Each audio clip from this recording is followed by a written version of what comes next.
Buenas noches, chicas, joven José, ¿cómo están? Espero que estén bien. Sean bienvenidos y bienvenidas a la tercera clase de este curso llamado Java Inicial. El día de hoy, pues vamos a retomar el avance que estábamos viendo ayer.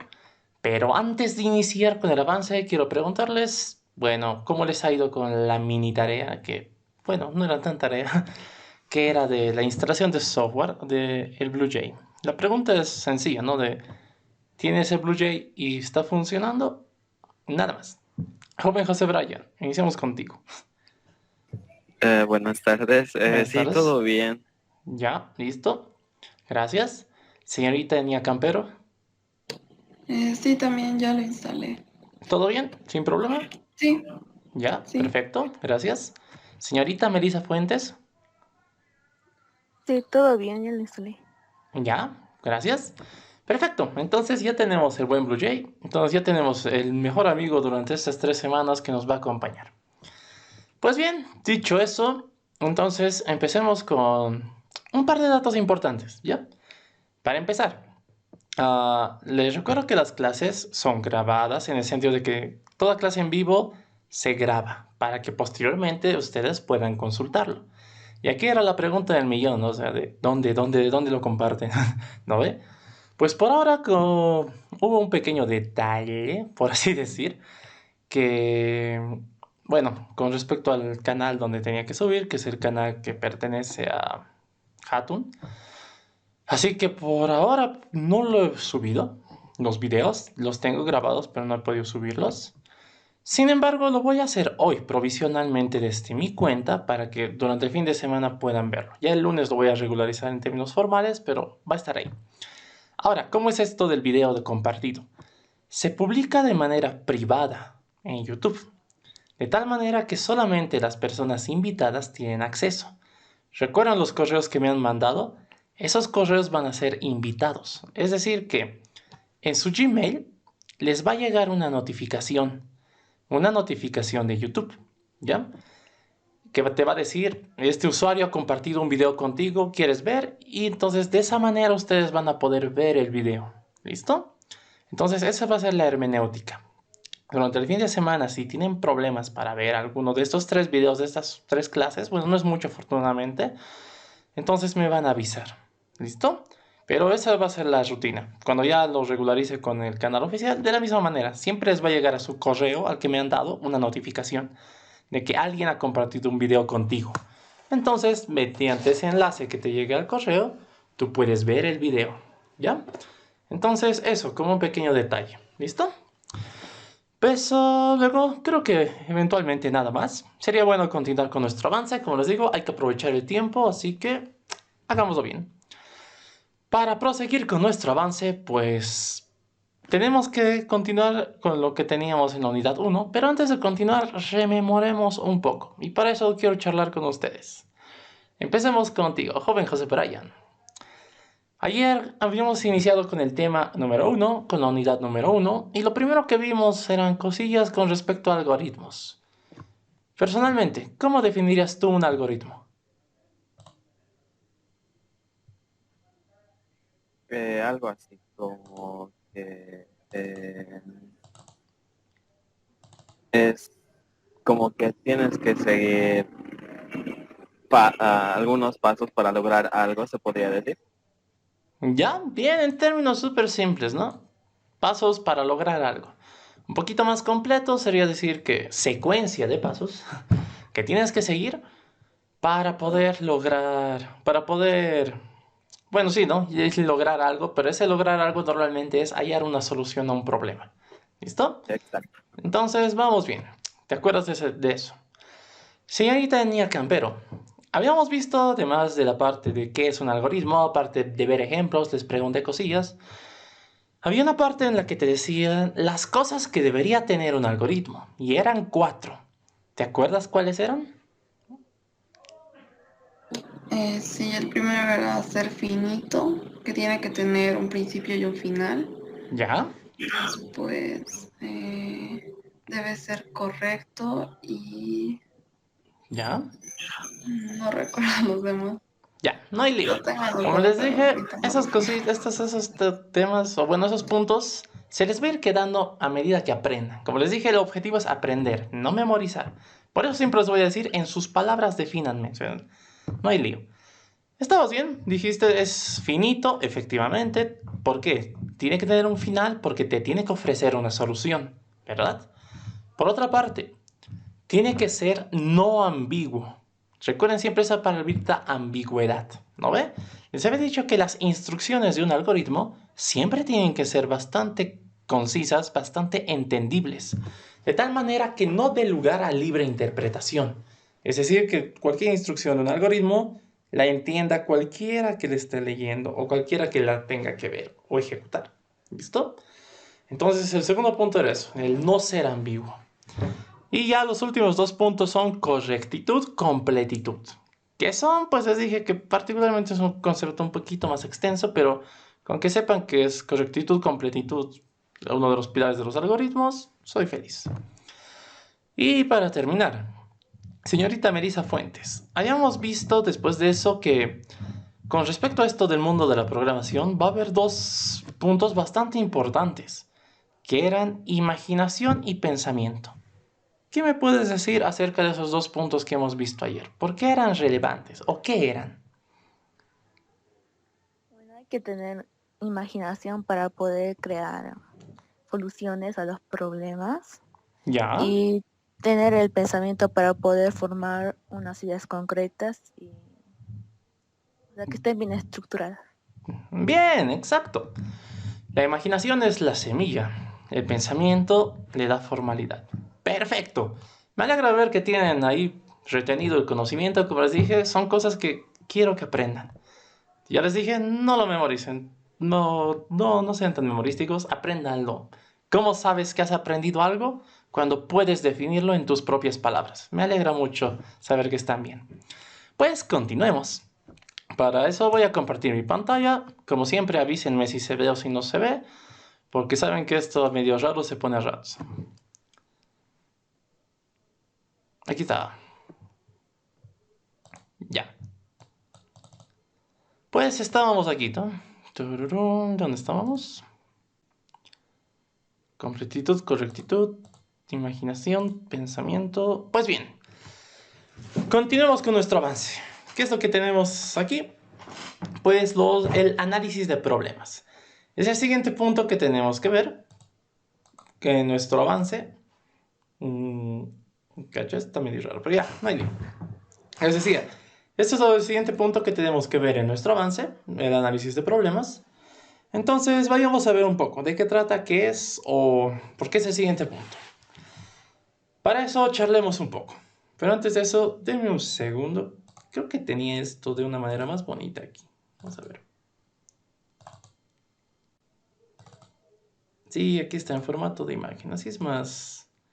Bueno, como ocupa toda la pantalla, es un poco más agradable visualmente. Aquí está, ya, así está mejor. Ese subrayado rojo medio que era raro. Ya. Análisis de problemas. Pues bien, en este punto necesito que entiendan algo. Tú, como persona que vas a programar algo en algún momento, realmente lo que estás haciendo, les dije, es solucionar un problema. Y es más, ni siquiera es tu problema, es un problema que te da alguien, ¿no ve? Pero se lo tienes que resolver. No en el sentido malo, ¿no? Sino te pide ayuda para resolver un problema que no pueden. Entonces tú estás en la capacidad de hacerlo y por tanto ofreces tu ayuda. ¿No ve? O bueno, ofreces tu conocimiento. Entonces, el análisis de problemas es un punto bastante importante. ¿Por qué? Cada problema es muy particular, es muy único en el sentido de que no es como si existiera una fórmula general para todo tipo de problemas. A diferencia de, por ejemplo, áreas donde pues son bastante formulísticas, ¿no? En donde te dice, esta fórmula siempre de ley es para este tipo de casos, ¿no ve? En la programación no ocurre eso. Sí tienes lineamientos, algoritmos, tienes, por ejemplo, teorías, cosas así, sí, lo vas a tener, pero no es como si te dijeran, esto sí o sí de ley siempre vas a usar esto, porque, como les dije, para un problema puede existir bastantes soluciones. Entonces, es ahí donde justamente entra en juego nuestra capacidad de análisis. Es decir, yo leo un problema, me dan un problema, ¿qué entiendo? ¿Qué puedo ofrecer para solucionar ese problema? ¿Por qué es importante el análisis? Porque si no entiendes un problema, dime, ¿cómo lo vas a resolver? No podrías, si ni siquiera tú lo entiendes, ¿cómo darle una solución? Y si se dan cuenta, chicas y joven José, también es algo que pasa en la vida. Normalmente durante algún periodo de la vida o en algún lapso, como personas llegamos a tener problemas, ¿no? De la vida real. Pero normalmente, porque a veces, no sé, tenemos baches o tenemos épocas no muy agradables, porque ante el problema no le encontramos una solución. ¿Y por qué creen que no encontremos una solución? La mayor parte de las veces es porque no llegamos a analizar fríamente el problema. Nos dejamos llevar mucho por variables emocionales o por contextos personales y pues cegada la mente es complicado hallar solución a algo. Y pasa algo similar cuando programas. Muchas veces cuando te topes con algún problema quizás no lo entiendas. Es más, quizás tu propuesta de solución no funcione y, o sea, hay algún punto en el que también te puedes asustar en el sentido de decir, no sé cómo resolverlo. Pero no porque no lo sepas ese instante significa que eres malo, que eres mala, que no, no, no, no. Jamás, jamás. Si no puedes resolver un problema, es porque tienes que volverlo a ver, volverlo a analizar e intentar darle un nuevo enfoque. Y también aplica esto en la vida real. Si en algún punto realmente nos pusiéramos un poco más serenos y analizaríamos sin tomar en cuenta variables demasiado personales, los problemas podrían ser más fáciles de llevar, de sacarlos adelante, ¿no? De intentar hallar una solución. Entonces es igual como recomendación personal y de vida. Si en algún momento la vida está, sabes que en la vida vas a tener siempre situaciones quizás un poco adversas, piensen como programadores. O sea, dejen de lado variables que las influencien, como, no sé, variables sentimiento, contextos y demás. Piénsenlo fríamente, como si el problema no fuera suyo. Y se van a dar cuenta que puedes hallar más soluciones. Es interesante. ¿Listo? Eso como recomendación personal. Pues bien, volviendo al punto de, bueno, de lo que es programación y un análisis de un problema, necesitamos aprender a, de cierta manera, cómo abordar un problema. O sea, cualquier problema que me den, yo digo, ok, ¿cuál va a ser los pasos a seguir? Pues, no sé, puedes leer el problema, tal vez dices, yo quiero leerlo 3 veces el problema, quiero anotarme cosas importantes del problema. Como les digo, cada uno puede hacerlo a su manera, ¿no? Pero de manera un poco general, las recomendaciones serían las siguientes, ¿ya? Normalmente cuando tú tienes un problema, tienes que leerlo. O tienes, de la manera que se te manifieste, hablando ya en nuestro contexto, casi siempre va a ser de manera escrita, casi siempre, no digo que siempre. Entonces siempre es bueno leer el problema. Léelo una vez, leyendo una vez, tienes a grandes rasgos los datos que te interesan. O sea, vas entendiendo de qué trata. Leído una segunda vez, o bueno, la segunda lectura, es más para rescatar datos o detalles que podrían haber sido que no podrían haber saltado a primera vista, pero que sí son importantes. Entonces, siempre es bueno darle al problema mínimamente unas 3 lecturas. La primera es para entender, la segunda es recolectar datos, la tercera, confirmación de que realmente has entendido el problema. Como mínimo 3 lecturas. ¿Listo? Más allá de eso, veamos 2 puntos que igual nos proponen aquí. Te dice, la primera fase del desarrollo, para el desarrollo de soluciones, es el análisis del problema. Efectivamente, ¿cómo puedes desarrollar soluciones? Pues para desarrollar una solución tienes que saber a qué problema le quieres dar solución. Segundo, para ello es recomendable realizar más de una lectura, lo que les iba diciendo, y ahí está, ¿no? Que la primera tiene como objetivo el tener la idea general del problema, ¿no? Donde la pregunta principal a realizarse es, ¿qué es lo que quiere que resuelva? La primera lectura siempre te pone en contexto y te dice de qué trata el problema, qué te está pidiendo. Las lecturas posteriores, pues, deberían servirte para ir separando datos importantes, que te provee el problema, y cosas que no te interesan para la solución. Normalmente los problemas, ya sea escritos o hablados, suelen tener lo que llaman su historia, ¿no? Yo le llamo lore. Entonces tienen como que su mini historia, ¿no? Dije, harto. Lo que dirían comúnmente ahora la juventud tienen su relleno. Y pues eso no nos interesa, ¿no? Yo digo, al punto, ¿qué quieres que haga? Entonces, tienes que aprender a cernir cosas importantes de cosas que no son importantes. Entonces, un dato bastante un punto bastante relevante en esto del análisis de problemas. Por otra parte, es importante saber qué datos tenemos, cuáles no, y sobre todo cómo puedo ir manejando y relacionando dichos datos, para que sean información útil, que te permitan resolver el problema. Esto, como les dije, pues tienes que saber qué herramientas tienes al alcance, o bueno, qué cosas tienes al alcance para intentar dar solución a algo, ¿no ve? Y por último, un punto muy importante, un mal entendimiento del problema dará lugar a errores y malas soluciones. Siempre acuérdense de la vida. Cuando no pensamos muy bien algo, actuamos normalmente de hígado o así al calor de la emoción y normalmente no son las mejores o más brillantes soluciones. Y es más, a veces terminamos empeorando las cosas. Pasa lo mismo en programación. Imagínate que entiendas mal un problema o que, no sé, por algún factor digas, subestimes al problema y desarrolles una mala solución, pues eso va a empeorar la situación actual. Ya tenías un problema, ahora tienes dos. Entonces, eviten eso, eviten eso. Siempre pónganse en contexto de, tengo que pensar una solución como programador, lo más neutral posible, olvidándome de variables externas, céntrate en el problema. Entonces, son datos importantes que hay que tener en cuenta, son puntos importantes, perdón, para el análisis de problemas. Nuevamente, porque es importante esto de análisis de problemas, porque si entiendes mal un problema, no puedes solucionarlo. Por otra parte, entendiendo bien el problema, puedes ofrecer más de una solución, intentar ofrecer más de una solución. Y entre las que intentes ofrecer alguna, te va a convencer más que otra y pues es la que vas a ofrecer al final. ¿Listo? Continuando con esto.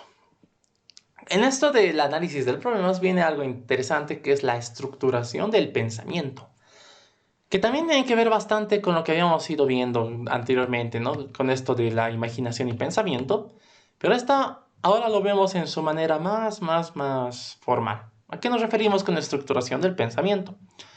Pues las ideas sueltas y divagantes solo dan pequeñas visualizaciones de fragmentos de una solución. ¿A qué se refiere este punto?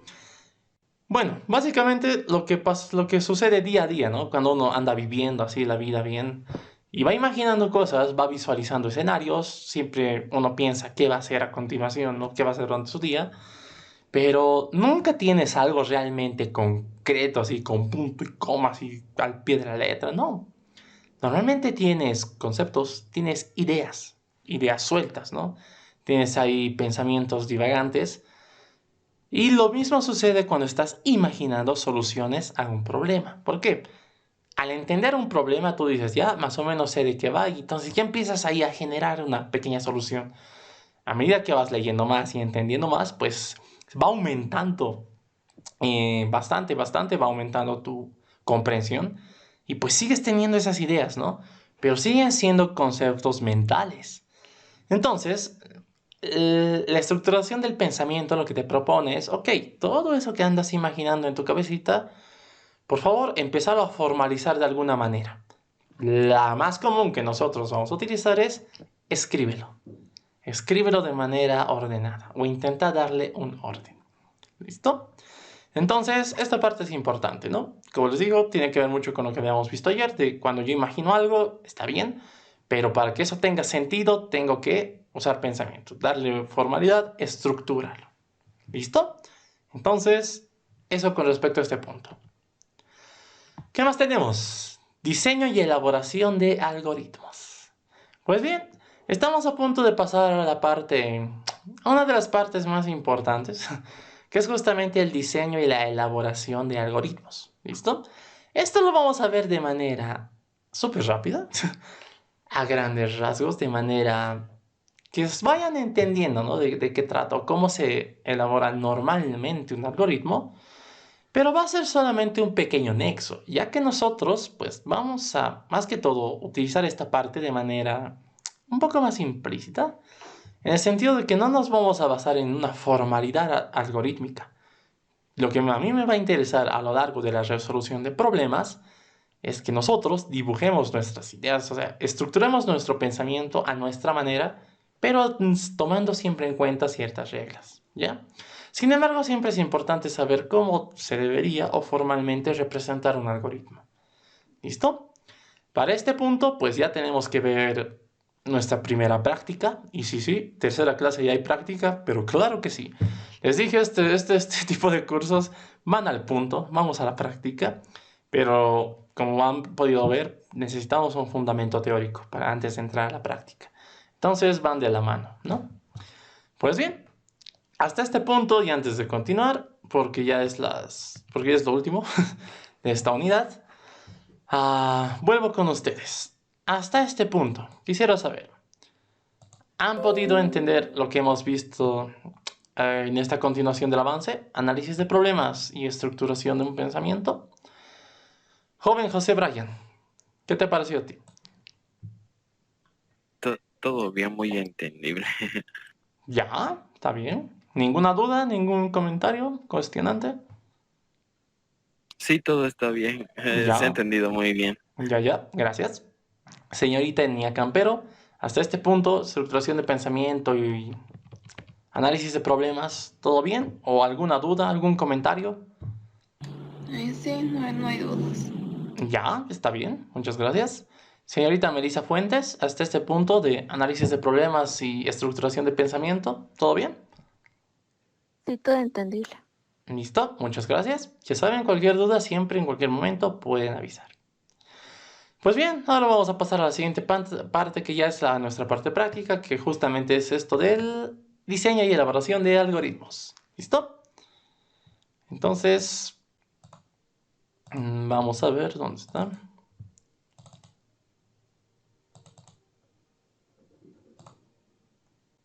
Aquí está.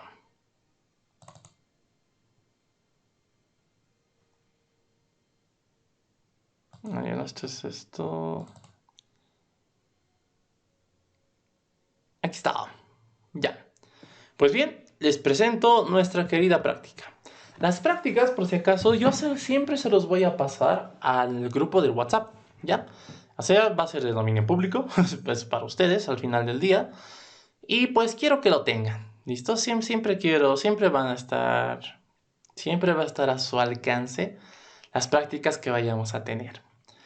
En este caso en particular nos encontramos con una práctica que es bastante, ¿cómo les digo? Te da la ventana a lo que es el avance o a lo que es esta parte de algoritmos para que justamente lo practiques, ¿ya? ¿Qué es lo que vamos a hacer aquí? No nos vamos a basar en una formalidad extrema, pero quiero que ustedes, y junto conmigo, aprendamos a crear algoritmos, ¿ya? Habíamos dicho, un algoritmo es una secuencia de pasos que hay que seguir para solucionar un problema, ¿verdad?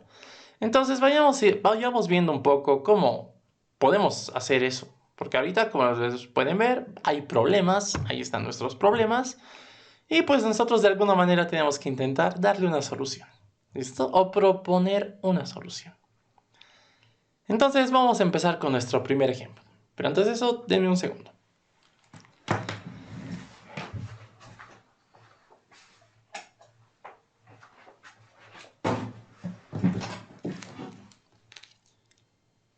Ahora sí, ya estoy de vuelta. Perdón, he ido a prender mi luz. Aunque dame un cachito. Voy a cerrar mi ventana.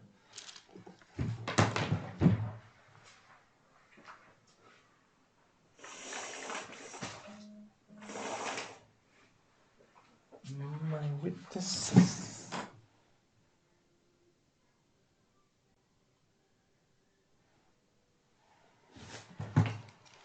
Ya.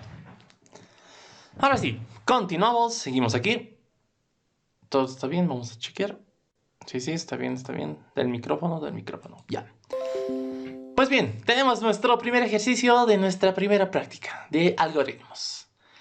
¿Cómo son estos ejercicios? Pues tienen la siguiente estructura. Cada ejercicio va numerado, tiene un nombrecito y pues te describe un escenario, te describe un problema y te dice, ofrece una solución. Normalmente, o quizás algunos, vayan a tener restricciones, o sea, datos importantes que te lo recalca, ¿no? Que te dice, bueno, vamos a ir entendiendo esto de las restricciones, ¿ya? Pero en términos generales es esto. ¿Qué es lo que nos pide a nosotros? Crear el algoritmo. O sea, propon una solución a esto. ¿Listo? Por ejemplo, empecemos con el primero. Ejercicio número 1. Copia de seguridad. Empiezo. Voy a leerlo.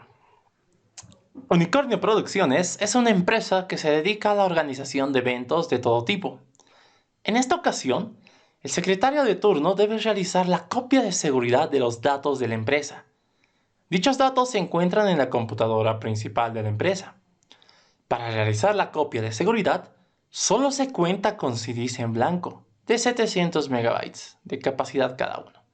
Y la computadora solo puede realizar procesos con un CD a la vez. Se te pide elaborar un algoritmo que explique la forma en la que se podría hacer el trabajo, tomando como ejemplo que se tiene 5 GB de información en la máquina.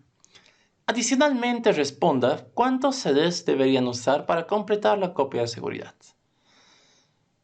Sobre espacio en alguno de los discos usados, eso es como unas preguntas adicionales, ¿no? Entonces, ¿qué es lo que ha pasado? Acabamos de hacer nuestra primera lectura, esto es nuestro ejercicio, este es nuestro problema, y pues aparte de esto tenemos un par de restricciones. Te dice, cada CD tiene una capacidad máxima de 700 megabytes, ya, esto igual te lo indicaba aquí. La computadora solo puede leer un disco a la vez, también te lo indicaba en el problema, y te dice que 1 gigabyte en términos numéricos es igual a 1024 megabytes. Ya, como un dato interesante, ¿puede servirnos? Sí, yo digo que sí. Entonces, ¿qué es lo que tenemos que hacer aquí? Pues tal como el ejercicio indica, tenemos que elaborar un algoritmo que explique la forma en la que se podría hacer este trabajo. Pero ahora, nuevamente, aquí les digo, ¿de qué manera vamos a hacer esto? Pues como ustedes pueden estar ya intuyendo y quizás tras haber escuchado este problema, hasta ustedes ya deben estar pensando algo en su cabeza. ¿No ve? Y eso es la supernaturalidad que tenemos los seres humanos, que cuando normalmente nos topamos con algún problema, intuitivamente o de manera casi automática, al procesarlo intentamos visualizar alguna solución que podríamos ofrecer. Es interesante. Pues bien, pero ya en términos formales hablando, vamos a ver un poco con respecto a ejemplos particulares de cómo podrías tú elaborar un algoritmo. ¿Listo? Entonces, vamos a ver eso. Para esto, en esta ocasión, vamos a usar un pequeño bloc de notas. ¿Bien? Particularmente ustedes, para practicar los otros ejercicios, sí, también van a hacer un bloc de notas, por si acaso. ¿Bien? Entonces, algo lindo de la elaboración de algoritmos es que te da casi total libertad. Como les digo, no es que estrictamente hay una línea a seguir, no. Por eso te dice, propon un algoritmo que tú quieras, o sea, que tú consideres que puedes resolver esto. O qué pasos deberías seguir para completar esta tarea.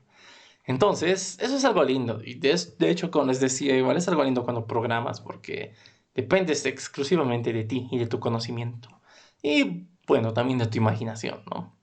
Entonces, te otorga bastante libertad y eso es bonito, pero siempre tienes que saber cómo administrar tu libertad. Pues bien, empecemos. Formalmente, ¿cómo se inicia un algoritmo? Pues necesita 2 etiquetas. Recuerden que un algoritmo tiene inicio y tiene fin. Estas 2 etiquetas siempre tienen que estar en un algoritmo, de tal manera que se indique visualmente y se entienda dónde empieza, dónde acaba. ¿Listo? Entonces, datos importantes que a tomar en cuenta. Siempre la etiqueta de inicio y fin. Ahora, aquí ocurre algo interesante. Normalmente, depende a dónde lo manejes. Depende, no a dónde lo manejes, sino depende a la bibliografía. Hay veces en las que te dicen, esto debería estar numerado y esto debería ser el último paso. Puede ser, pero de manera general, porque también se entiende y además está cumpliendo eso de limitar los pasos. Normalmente es bueno, digamos, manejarlo en formato así de etiqueta, es decir, como encabezado, como la parte final, ¿no? Esto te indica que aquí inicia, esto te indica que aquí ha terminado. ¿Listo? Y en medio de estos dos está tu secuencia de pasos. ¿Qué es la secuencia de pasos? Pues las instrucciones que tienes que seguir para completar la tarea. En este caso, como son algoritmos, se trata de cosas que tienes que hacer, van a ir numeradas. ¿Listo? Entonces, cada paso va a tener su número. ¿Por qué? recuerden que esto se va a ejecutar de forma natural, o sea, en orden natural. Nosotros siempre asumimos que una instrucción precede a otra, de tal manera que una instrucción para ser ejecutada tendría que previamente haber realizado la anterior. ¿No ves? Es una secuencia de pasos. No se olviden de eso, secuencia de pasos. ¿Listo? Entonces, de manera general, esta es la estructura que vamos a manejar de un algoritmo. Vamos a dividir la pantalla. Ya. Entonces, ¿qué teníamos en este caso? Nos dice, tararán, esta parte de aquí es, si se dan cuenta, no nos aporta nada relevante. Te dice qué onda con la empresa, nada, son datos que no son importantes. Lo siguiente te dice, desde aquí empieza algo interesante. Para realizar la copia de seguridad, solo se cuenta con CDs en blanco de 700 megabytes. ¿Ok? De capacidad cada uno, y la computadora solo puede realizar procesos con un CD a la vez. Está bien. Y aquí te dice, se te pide elaborar un algoritmo que explique la forma en la que se podría hacer el trabajo, tomando como ejemplo que se tiene 5 GB de información en la máquina. Adicionalmente responda cuántos CDs deberían usar y tal. Aquí hay un tema importante. Por ejemplo, en este ejercicio nos dice, tomando como ejemplo que se tiene 5 GB. Normalmente, como les había dicho, los algoritmos suelen ser de propósito general, no de propósito específico. Es decir, mi algoritmo de copia de seguridad podría funcionar para cualquier tamaño. Imagínate que tu disco tenga teras de información, yo qué sé, o quizás no tenga tanto, pero de todos modos el algoritmo debería velar un aspecto o un contexto general. Esto de que cuando te ponen ejemplos, te sirve más para hacer la prueba tus primeras ideas. Porque con un dato concreto es más fácil imaginar qué podría hacer yo, ¿no ve? Si lo manejas todo desde el principio en forma general, pues cuando estás aprendiendo suele resultar algo complicado. Entonces, esto como un punto importante, ¿ya? Así que cuando les digan particularmente, o sea, toma este ejemplo, está bien, puedes hacer un algoritmo tomando en cuenta que yo voy a hacer para esto, para este ejemplo particular. Pero ya luego con el tiempo, o al menos el mismo ejercicio te dice, generaliza tu algoritmo, de tal manera que pueda funcionar para cualquier contexto dentro de ese problema. ¿Listo? Entonces, eso como un pequeño par de datos importantes. Entonces, ¿qué es lo que vamos a hacer? Iniciamos. Tengo la etiqueta de inicio, listo. Ahora, ¿cuál va a ser mi primer paso? Siempre, y algo bonito de esto de la elaboración de algoritmos es que es lenguaje natural. Háblense ustedes mismos, así, chárlense y digan, ¿cómo yo haría esto? Esos pasos, o sea, todo eso que tú te vayas describiendo, termina siendo el algoritmo. ¿Por qué? Se van a dar cuenta ahorita. Entonces, ¿qué es lo que tengo que hacer? Hacer un algoritmo para hacer mi copia de seguridad. ¿Qué es lo primero que tendría que hacer entonces para iniciar la copia de seguridad? ¿Qué cosas se les ocurre?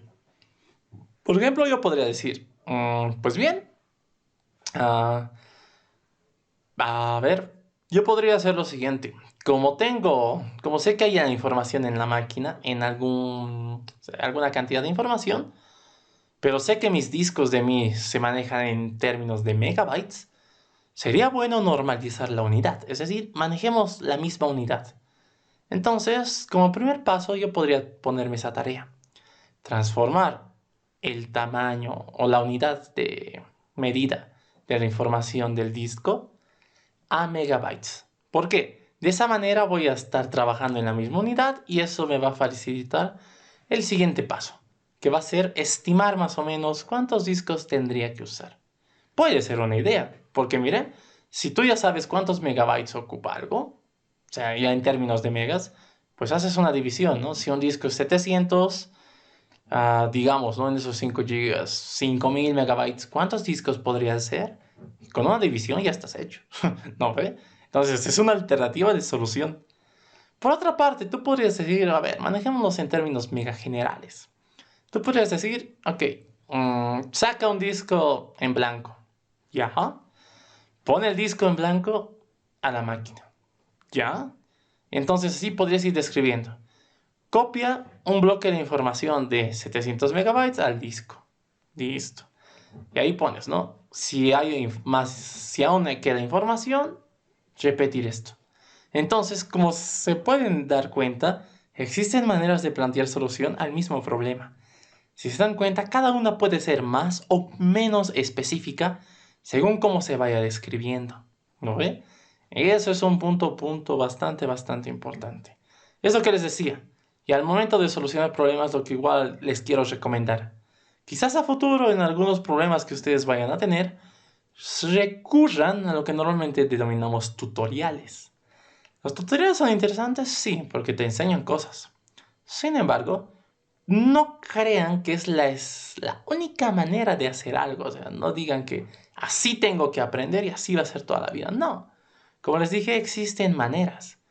Cuando ustedes ven algún tutorial o algo así con respecto a programación, rescaten los fundamentos que utiliza, como conceptos, como por ejemplo, no sé, mecánicas, formas de estructurar. Pero recuerden que siempre la solución concreta va a depender de su imaginación, de su mente, de ustedes. ¿Listo? Entonces, podemos hacer cualquiera de esos dos. Yo por mi parte voy a hacer como lo hubiera hecho, como cuando era joven, como cuando tenía 18, ¿ya? Entonces, ¿qué es lo que yo hubiera hecho? Entonces yo te hubiera dicho, inicio, paso número 1, insertar. Uy, ¿qué es eso? Ya, más insertar un CD vacío.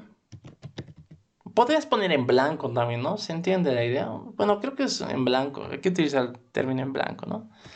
Insertar un CD en blanco, a la máquina. Listo, ya está. ¿Qué es lo primero que hago? Inserto mi CDcito en blanco a la máquina. Ya está. Una vez insertado, ¿qué es lo que yo hago? Yo voy a decir, copiar un bloque de información. Copiar un bloque de información de no más de 700 megabytes. ¿Listo?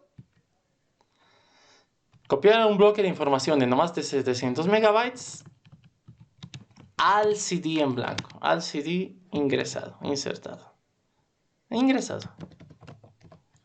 Listo. Siempre recuerden, cuanto más explícito se hace en tu instrucción, más entendible es y menos ambigüedad genera. No se olviden de esa parte. ¿Se acuerdan, no? De eso de la ambigüedad? Imagínense que aquí yo podría decir, no sé, copia 700 megas. O sea, eso a mí no me dice nada. Copia ya, pero ¿qué cosa? ¿De dónde? Tal vez estoy copiando información repetida. Como les digo, siempre explícitamente indiquen de manera mega entendible, por muy largo que sea la instrucción, pero que se capte, que se entienda, ¿ya? Por ejemplo, aquí está bien, no, tampoco es extremadamente largo. Decimos insertar un CD en blanco a la máquina, ya, primer paso. Segundo paso, copiar un bloque de información nuevo, podría ser, de no más de 700 megabytes al CD en blanco, al CD ingresado. Listo. Esto de bloque de información nuevo, o podrías decir, un bloque de información que no haya sido copiado aún, pues, ¿no? Para que se entienda de qué cosa tienes que copiar. Listo, pero ya está. Dejemos en estos términos. ¿Qué más tengo que hacer a continuación de esto? Pues, después de que yo he realizado la copia, tengo que retirar el CD. ¿No? Eso es importante, porque me dice, solo puedes procesar un CD a la vez. Si yo no digo que lo retires, y te digo, bueno, como tengo que seguir copiando, volví a insertar, pero espera, ya hay un disco en la compu, ¿qué hago con esto? Y listo, acabas de generar conflicto. Como les digo, siempre velen cada pasito. Entonces, como paso 3, vamos a poner retirar el CD de la máquina. Listo, ya está. Ahora, aparte de esto, aquí hay algo importante. Miren, aparte de copiar, también nos decía cuántos CDs se utilizan para la copia de seguridad. Entonces, cada vez que yo retiro un CD de la máquina, yo voy a decir contar o agregar al contador. Bueno, en términos generales o en términos normales estamos contando nosotros, ¿no? Así que vamos a dejarlo así. Va a ser contar más 1 a los CDs utilizados. Listo, ya está. Entonces, cada vez que yo utilizo un CD, cuento +1 a mi acumulador de CDs utilizados. Listo. Entonces, ¿qué tengo después de esto? Si se dan cuenta, estos son los 4 pasitos que tengo que hacer cuando hago la copia en un CD. Pero ahora, ¿qué ocurre aquí? ¿Cómo sé si tengo que seguir o si ya no tengo que seguir copiando información? Pues tendría que preguntarme, ¿aún hay información que copiar? Entonces, aquí digo, mediante una pregunta. Sí, ¿qué cosa? Si aún hay información que copiar, si aún hay información que no ha sido copiada, mejor, que no ha sido copiada a los discos, coma. Entonces, volver al paso 1. Volver al paso 1. Listo. Si se dan cuenta, yo les estoy diciendo qué cosa. Después de haber hecho la copia en un CD, pregunto, ¿aún hay información? Si se dice sí, efectivamente, aún hay información que no ha sido copiada, pues yo digo, vuelvo al paso número 1. ¿Por qué vuelvo al paso número 1? Porque tengo que repetir el proceso. Yo digo, vuelvo a insertar otro CD en blanco, copio un bloque, retiro el CD, cuento que he utilizado uno más, y así sucesivamente. Si se dan cuenta, entonces estoy controlando el proceso. Ya me he puesto en contexto y he dicho, ok, estos son los pasos generales para copiar información en un CD. Ahora, tengo que copiar información, toda la información. Por tanto, no sé cuántos CDs voy a utilizar.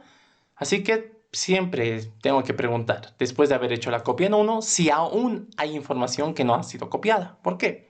Si aún hay información que no ha sido copiada, entonces tengo que seguir haciendo esto. ¿Listo? Ahora, ¿qué pasa si te dicen, no, te cuento que ya no hay información? Entonces, este paso 5 no se ejecuta. ¿A qué me refiero? Si esta tu pregunta se niega, es decir, se te dice, no, te cuento que ya has copiado toda la información, entonces automáticamente va a saltar al paso número 6. ¿Y el paso número 6 cuál sería? Pues básicamente lo que nos decía aquí, ¿no? Indica cuántos CDs se han utilizado para hacer la copia de seguridad. Paso número 6, indicar la cantidad total de CDs utilizados. ¿Y esto podemos indicar? Sí. ¿Por qué? Porque en un paso estábamos contándolo. Por tanto, sí podemos dar un dato. Listo, ya está. En términos mega super generales, esto es un algoritmo súper sencillo. En este caso no estamos cubriendo este punto, pero este era bastante particular, como les digo, este ultimito. Sobra espacio en alguno de los discos usados, porque tendrías que preguntar después de cada copia si el disco tiene espacio sin usar, tendrías que tener otro contador. Contar los CDs con espacio sin utilizar y básicamente sería un poco bueno, sería hacer casi lo mismo, ¿no? Para no complicarlo un poco, nuestro primer ejemplo, lo dejamos ahí. ¿Listo? Entonces, imagínense, aquí ya está nuestro algoritmo. Ahora imagínense que ustedes empiezan a trabajar en una empresa, digamos, y en el manual de instrucciones se encuentran con esto. ¿Creen que les sería útil? ¿Creen que les serviría a ustedes? No sé, vayamos a ver. A ver, me dice, paso número 1, insertar un CD en blanco a la máquina. Ya, yo lo voy a insertar. Aquí, si se dan cuenta, incluso podría ser más explícito, decir, enciende la computadora, enciende la máquina, aprieta el botón para poner un CD. O sea, han visto que puede ser lo más específico posible, o sea, explícitamente indicar cada detalle. En este caso, como les digo, no nos vamos a centrar tanto en ser mega ultra detallistas. Algunas cositas los vamos a dejar al contexto. Pero en términos generales, en lo que respecta al problema, aquí el problema era cómo hago la copia, no era tanto de cómo verifico la máquina y esas cosas. Entonces, por eso hemos iniciado desde aquí, ¿ya? Les decía, el paso número 1 es insertar un CD en blanco a la máquina. ¿Ya? Paso número 2. Copiar un bloque de información nuevo de no más de 700 megabytes al CD ingresado. Listo. Entonces yo digo que este bloque no ha sido copiado aún, lo copio. Listo. Retiro el CD, efectivamente, lo saco de la máquina. Y cuento uno a los CDs utilizados. Ok, digamos en una libretita anoto +1. Listo. Ahora me pregunto, si aún hay información que no ha sido copiada a los discos, entonces volver al paso 1. Yo digo, sí, efectivamente aún falta. Entonces vuelvo al paso 1 y voy a repetir esto. Si en algún momento que te dice, no, te cuento que ya no hay información, o sea, ya has copiado todito, genial. Paso número 6, indicar la cantidad total de CDs utilizados. Y yo le digo, he contado tantos CDs. Listo, acabo de realizar la copia de seguridad y acabo de responder la pregunta extra que me hacía. Y he elaborado mi primer algoritmo. En este punto, o llegados a este punto, vuelvo con ustedes. ¿Qué les ha parecido? ¿Tienen alguna duda, alguna impresión, algo? Joven José Brian. Sí, lo entendí muy bien. ¿Ya? Particularmente, ¿tú alguna vez habías elaborado un algoritmo de esta manera? No. Nunca, nunca. ¿Ya? Está bien. Sí, no, así no. Ya está bien. Señorita Enia Campero, hasta este punto, elaboración del primer algoritmo, nuestro primer ejercicio. ¿Qué le ha parecido? ¿Todo bien? Sí, está claro. ¿Se entendió todo? ¿Alguna duda? ¿Comentario? Sí, ¿Ya? de esto no. ¿Ya? ¿Usted particularmente alguna vez había realizado algo parecido? Mm, no, pero claro, alguna vez he tenido que escribir una serie de instrucciones, ¿no? En algún cuaderno, ya sea ¿Ya? para explicar algo a alguien y es muy parecido, ¿no? Exacto, es bastante parecido. Y eso es algo que quiero que vean, ¿no? Que, o sea, es lenguaje natural. No estoy utilizando terminología, no, es lenguaje natural, de lo más entendible posible. Gracias, señorita Enia. Señorita Melissa Fuentes, hasta este punto de elaboración de un algoritmo y lo que hemos hecho ahora, de una resolución de un ejercicio, ¿qué le ha parecido? ¿Todo bien? ¿Todo entendible? Sí, todo entendible, es muy detallado el procedimiento. ¿Ya? ¿Usted particularmente alguna vez había hecho algo similar? No, Ya. Yo recuerdo cuando la primera vez que vi algoritmos, yo decía, esto es como hacer la listita del mercado. No sé por qué se me ocurría eso. Porque normalmente a veces, no siempre, ¿no? Solía anotar los encargos de cuando me dictaba mi mamá de cosas que hay que comprar en el mercado. Y normalmente anotábamos, o sea, dónde hay que ir primero, ¿no? A qué sector. Vamos a ir por verdura, luego tenemos que ir al sector de carnes, luego hay que ir a comprar flores. O sea, trazábamos la ruta y teníamos que enumerar también eso. Y no sé por qué la primera vez que vi algoritmos se me vino a la mente eso. Y como comentaba su compañera Enia, alguna vez yo creo que sí han hecho alguna serie de instrucciones. Señorita Melissa y José, traten, bueno, no traten, ¿no? Sino, si alguna vez ahí rememorando la vida, yo creo que pueden encontrarse en algún momento que han hecho algo similar. No les digo estrictamente igual, ¿no? Es difícil, porque estos son problemas muy computacionales. Pero a grandes rasgos, tal vez alguna vez han hecho algo así, no sé, como listar materiales o cuando te citaban en una Bueno, reunión. de hecho sí. No, hasta cuando se han inscrito, quizás se han anotado en un papel. Como les digo, la vida es un Ex- algoritmo. O sea, yo digo, algún momento en su vida han debido hacer algo, por muy simple que sea, pero algoritmo al final del día han debido elaborar. Han debido. Pero como les digo, eso ya es recuerdo de cada uno, pero siempre es interesante recordarte. Alguna vez en mi vida me habré topado con esto y no me he dado cuenta. Como yo les comentaba, ¿no? De que yo, esos son cosillas de mercado. O sea, a mí se me vino a la mente eso cuando íbamos al mercado. Me trajo recuerdos igual cuando conocí esto, la primera vez.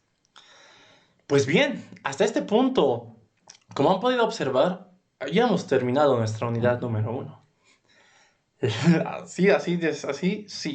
Así de rápido. ¿Por qué tan rápido? No es que estemos corriendo ni nada parecido, sino esto, como toda buena unidad, es la introducción, es el preámbulo. Les dije, si ahondamos más en esto, es más, esto hasta son temas, o sea, son temas de posgrados y algoritmia como tal, así, algoritmia pura. Nosotros estamos viendo de la manera más superficial y funcional que nos va a servir a nosotros. Por eso no estamos, digamos, ahondando tanto en teoría. No. Me interesa que conozcan y aprendan lo que van a necesitar. Que lo entiendan justamente, qué es, por qué se hace así, por qué es esto. Con esos pequeños detalles yo soy feliz. Si es que ustedes lo captan, si es que ustedes lo entienden. ¿Listo? Entonces, esto sería hasta hoy. Como han podido observar, la práctica consta de bonitos cuantos ejercicios, de 10 ejercicios. ¿No ven? Esta práctica se las voy a pasar. Como han podido observar, pues los ejercicios son bastante naturales, ¿no? O sea, no tienen un contexto aún así estricto de programación ni nada.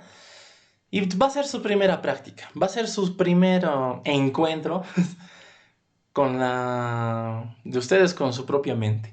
Quiero ver cómo anda su imaginación, de qué manera podrían plasmarme soluciones. ¿Listo? Ahora, un detalle importante con respecto a esto de las prácticas que quiero que tomen en cuenta. Vamos a poner aquí abajito, ¿ya? Tararara, ya. Durante el curso son 4 unidades, ¿no ve? Cada unidad tiene su propia práctica. Por tanto, es un total de 4 prácticas, más una que es la práctica final. Entonces, hay un total de 5 prácticas. ¿Ya? 5 prácticas. Y como podrán imaginar, no son prácticas de 2, 3 ejercicios. ¿No? El estándar de las prácticas va a ser 20 a 15 ejercicios. ¿Ya? Pero ¿de qué tratan estas prácticas? Pues esto, como ustedes saben, no es la U, no es un colegio. O sea, yo no soy de decirte, ¿por qué no has hecho la...? No. Nunca he sido muy fan de eso. ¿Qué es lo que yo quiero lograr con las prácticas? Pues que practiquen. Suena redundante, pero al final de eso se trata, ¿no? Como les dije, esto no es colegio, no es la U, o sea, esto no es que, uy, no, si no hago la tarea ya estoy chao. No, relax. Esto es un contexto diferente donde las prácticas, como les dije, van a constar normalmente de 15, 20 ejercicios. Conmigo, normalmente vamos a intentar hacer la mitad. De tal manera que ustedes tengan la otra mitad para hacer. ¿Ya? Entonces, ¿cuál va a ser el propósito de esto? Yo quiero que practiquen. Toda práctica se defiende. ¿Listo? Ya les he dicho, se defiende de manera verbal y ustedes compartiendo su pantallita. Jamás vamos a usar cámara, ya les dije, no es necesario. Soy feliz con su micrófono escuchando su voz mientras lo defienden. ¿Listo? Pero ahora les decía, ¿de qué van a constar las prácticas? Por ejemplo, esta. Yo les digo, y bueno, es su tarea de hecho, quiero que resuelvan esta práctica para el día lunes. Pero eso no quiere decir que les esté diciendo, quiero los 10 ejercicios para el lunes. No. Para el día lunes, quiero que me digan cuál han hecho, cuáles han podido hacer, cuáles no han podido. Eso es lo que yo quiero. ¿Por qué? A medida que vayan viendo los ejercicios, van a ir dándose cuenta, oh, este puedo resolverlo. O quizás veas uno que digas, no sé cómo abordar esto, mejor lo dejo de lado. ¿Por qué? Les dije, si intentas hacer algo mal, te frustra. Entonces tampoco, digamos, intenten hacer algo si saben que, digamos, no tienen toda la capacidad. Están aprendiendo. Y eso es algo que quiero que siempre recuerden. No crean que cuando les dan una tarea tienes que ser perfecto. No, estás aprendiendo, son estudiantes. ¿Ya? Mientras seas estudiante, falla todo lo que quieras, equivócate todo lo que quieras, porque estás en ese proceso de aprender, ¿no ve? Ya si eres profesional es otra chiste, porque hay gente que depende de ti, empresa que depende de ti, y pues eres el profesional. Cuando seas profesional, sí, exígete bastante, ahí ya no puedes fallar. Pero mientras eres estudiante, estás aprendiendo, así que fallen todo lo que quieran, ¿ya? Pues nuevamente les dije, por ejemplo, esta práctica que les voy a pasar, por ejemplo, ¿no? Imagínense que el joven José Brian tal vez tenía actividades familiares o algo así, y me dice, el día lunes, he podido resolver 2, digamos el 5 y el 6. Los demás no lo hice tal vez por factor tiempo. ¿Sí? Siempre sean honestos. Como les dije, yo no me voy a enojar, no les voy a decir, ¿por qué no se ha hecho? No. A mí me interesa mucho saber igual su propio contexto, sus propios alcances. Entonces, bajo ese ejemplo que les ando dando, entonces, supongo que el joven José Brian hizo el 5 y el 6. Pues yo le voy a decir, defiende uno de los 2. Explícame, dime cómo lo has resuelto. Esa es la defensa. Solo defiendes uno como mínimo. ¿Ya? Ahora, ¿qué pasa con los que no ha hecho? Durante el transcurso de del módulo, hasta el último día de clases, yo cada día les voy a recordar que se desafíense ustedes mismos. ¿Por qué? Necesito que, para que ustedes realmente aprendan, de manera voluntaria, o sea, ya de manera personal, ustedes mismos se desafíen a completar las prácticas. Porque aparte de eso, y eso les voy a hablar el día lunes, el día que defiendan, las prácticas se van a subir a un repositorio online, que en este caso va a ser en GitHub, pero eso les voy a explicar el lunes. ¿Por qué? Hatun como empresa nos pide respaldo de, a ver, ya ha defendido, ha hecho, ¿dónde está? Entonces, necesito igual que haya huella, ¿no? De decir, miren, aquí está su repositorio de este alumno, de esta alumna, y está fechado qué día ha subido qué tarea. Entonces, eso es un respaldo igual de que ustedes realmente lo han hecho, han defendido, ¿no ve? Entonces, como les digo, no solamente es hacer por hacer, sino recuerden que al hacer, luego también lo van a tener que subir a su propio repositorio. De eso les voy a charlar más el lunes, no se preocupen. Ya por ahora, céntrense en intentar resolver la mayor cantidad de ejercicios que puedan. Cualquier área que tengan duda, pueden consultarme durante el fin de semana. O ya si digamos, como les dije, factor tiempo normalmente suele ser más que nada. Para el día lunes podemos charlarlo, ¿no? Si alguno tal vez no han podido y les interesaba, pero no han podido hacerlo. Entonces, ustedes tranquilos y tranquilas, ¿ya? Como les dije, el objetivo del curso es que aprendan. No es meterles presión, no es... No. Para eso no. El chiste es que aprendan. Y yo sé que particularmente cada una tiene su ritmo. Entonces, mi propósito es maximizar su potencial dentro de su propia capacidad, ¿ya? Entonces, como les digo, y como recomendación personal, toda tarea práctica que hagan, diviértanse. O sea, si te diviertes, no vas a notar que realmente es difícil, que es largo, ¿no? Porque va a ser divertido. Trate de encontrarle el chiste a resolver esto. Normalmente, como les digo, yo particularmente, no sé, siempre me encarnaba, o sea, me gustaba ser el protagonista de cada ejercicio. Volvió un problema ajeno mi problema para resolverlo. Me gustaba hacer eso. Y pues, como recomendaciones, ¿no? Entonces, esa es la hermenéutica, chicas y joven José Brian. Bueno, joven José ya conoce, es alumno antiguo. Entonces, ya saben, toda práctica se defiende. ¿Por qué se defiende? Y aquí está el otro punto importante antes de irnos, creo que así, tengo 2 minutos todavía. Al final del curso, recuerden que pueden optar a un certificado de aprobación o asistencia. El certificado de aprobación se obtiene si tienes como mínimo 71 puntos sobre 100. ¿Ya? Ahora me dirán, ¿de dónde sale esta nota? Toda práctica defendida vale 20 puntos. 5 por 20, 100. ¿Listo? Entonces, ahí está. De ahí va a salir. Por tanto, es importante que defiendan su práctica. Y como han podido ver, no es que van a defender 10, que no. Defiéndanme lo que han hecho, lo que han entendido. Yo voy a valorar eso. Que realmente sepas lo que hayas aprendido. ¿Listo? Entonces, eso tengan muy en cuenta. ¿Ya? Por otra parte, ¿qué pasa si no llegas a 71 de 100? Pues no obtienes certificado de aprobación. Pero aún podrías obtener el de asistencia. Para obtener el de asistencia, necesitas tener la mitad más 1 de clases asistidas. Es decir, que hayas estado en clases. Pero bueno, esto particularmente todos, la mayoría lo logra. Si es que, digamos, nunca definen practicar, al menos asisten, pues ahí está. Pero si tampoco tienes esto, pues terminas sin ningún certificado. Pero como les dije, más allá de un certificado que al final, bueno, para mí, digamos, no es lo más importante. Para mí lo más importante es adquirir conocimiento, aprender algo. Terminando el curso, decir, sí, durante esas 3 semanas algo he aprendido.